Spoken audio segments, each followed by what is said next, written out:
Now we will see the next, which is integer formatting verbs. So integer formatting verbs are basically very specific to the integer data types. Okay, there are a lot of integer formatting verbs, but I am covering only few which are very useful during your day-to-day programming. So we have a %d which will simply print the normal value. If you want to show the sign, right, either positive or negative, then in that case you can use +d. So we will simply create one variable and we will use all these verbs. Okay, so let's say I will create var x is equal to, let's say, 10.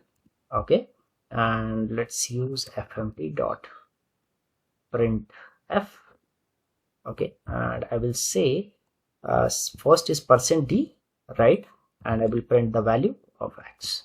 Okay, we'll also add /n to add a new line character, and let's copy this and print this. So next is I want to show the sign, so I will just add a +d, %+d. Then next is, if you want to pad spaces with right justified, then you can add a spaces here as well. Let's say if I want to add 5 spaces with right justified, right, if you want a left justified spaces, you can add a negative value. Okay, so -5. And if you want to pad it with 0, you can simply add the 0, and let's say I will say 5. Okay, now let's try to run this and see the output. Let's see if our output is as per our expectation or not. So the first is the simple base 10 value, which is 10, right? Then the value with plus sign, you can see there is a +10. Then we have the %5d, which is 5 spaces with right justified, right? So you can see the 10 is right justified, and then similarly we have a left justified.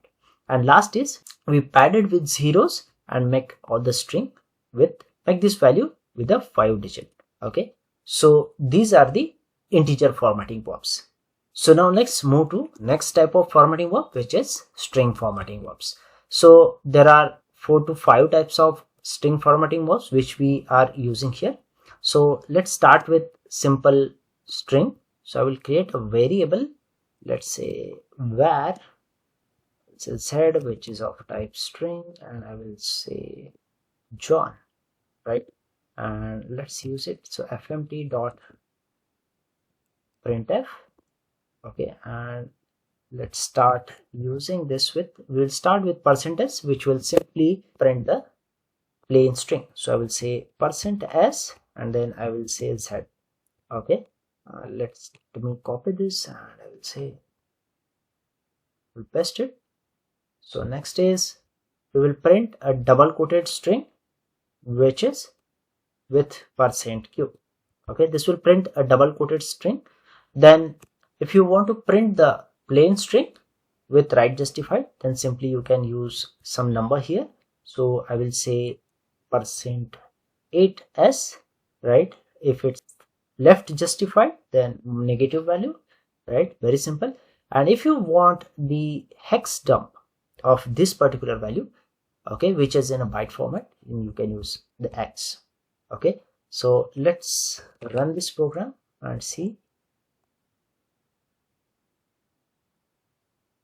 So okay, I think we forgot /n. I will just simply add /n here. So I will say /n. Simply just copy paste this so that we get a proper output here. Yeah, so first is a simple plain string, then we have a double quoted string, right? Then right justified string, left justified string, and the hex dump of byte values. Okay, so this is how we can use the string based formatting verbs in a Go. Okay,